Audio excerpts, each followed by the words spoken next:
Alors les crypto-monnaies ont flirté ici avec le niveau des 50 000 dollars, donc on est quasiment sur les 50 000 dollars, on est même un peu plus haut aujourd'hui. Donc sur les crypto-monnaies, il s'est passé quelque chose d'intéressant, il y a des bonnes opportunités à l'achat à prendre, donc on va voir exactement ce qui s'est passé. On voit qu'ici le cours du Bitcoin est en pleine ascension, il a dépassé les 47 000 dollars, les experts misent sur un retour jusqu'à 50 000, peut-être voire plus dans cette année-là, puisque il y a voilà, une autre analyse qui a été faite, le PDG de CryptoQuant, qui a présenté une théorie selon laquelle en 2024, le Bitcoin pourrait atteindre entre 55 000 et 112 000 dollars en 2024. Donc ça semble quand même nettement à la hausse par rapport au prix actuel. En tout cas, ce qu'on sait, c'est qu'on est déjà à la hausse ici aujourd'hui, puisque si on regarde le Bitcoin, si on regarde donc le graphique du Bitcoin, on voit qu'ici on avait stagné entre voilà début décembre et jusqu'à aujourd'hui, donc jusqu'à mi-février. Et ici, à partir du 7 février, le prix a connu un scénario haussier ici, donc on est parti à la hausse, on a eu un beau mouvement haussier. Et là, on est arrivé sur les 48 000. Donc on a cassé les 48 000 à la hausse, et là actuellement, on est au-dessus et on est proche des 50 000. Donc c'est un niveau qui est intéressant, forcément. On a ici une opportunité qui est plutôt à la hausse, puisqu'on a cassé un niveau de résistance. Donc ça, c'est une opportunité, je l'explique plus en détail dans la formation.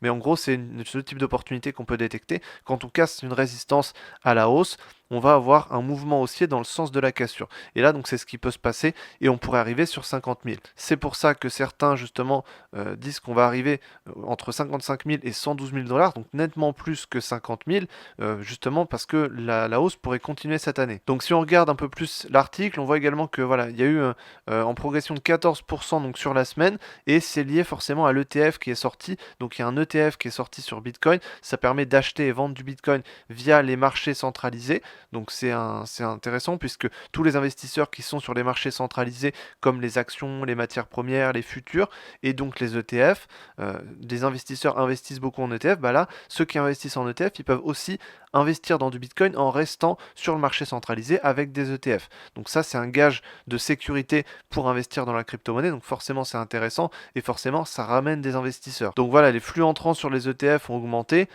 et puis il y a aussi le halving qu'on va voir cette année. Donc il y a le halving qui arrive cette année, la récompense quand on va miner du Bitcoin, donc la récompense des mineurs de Bitcoin va être divisée par 2. Donc le nombre total de Bitcoin c'est toujours 21 millions, mais ça va demander 2 fois plus d'énergie pour pouvoir miner du Bitcoin. Donc forcément ça va jouer et la plupart du temps, historiquement, quand on a un halving comme ça, donc ça s'est passé tous les 4 ans depuis la création du Bitcoin, à chaque fois on a une année qui est plutôt haussière, donc on a une hausse qui est soit avant, soit après le halving. Généralement avant, pendant et après. Donc sur l'année, on est plutôt en positif au niveau haussier. Donc là c'est intéressant, on voit que le marché crypto repart à la hausse. Là c'est vraiment intéressant, je suis content d'avoir acheté ici quand on était dans le range.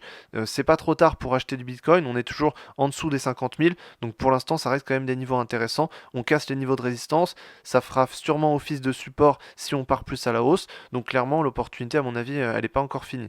Donc il y a encore de quoi faire sur le Bitcoin. Si on regarde sur l'Ethereum, ça part également à la hausse. Ici, on est voilà, au-dessus des. On n'a pas cassé pour l'instant de résistance, on n'est pas encore sur le record historique.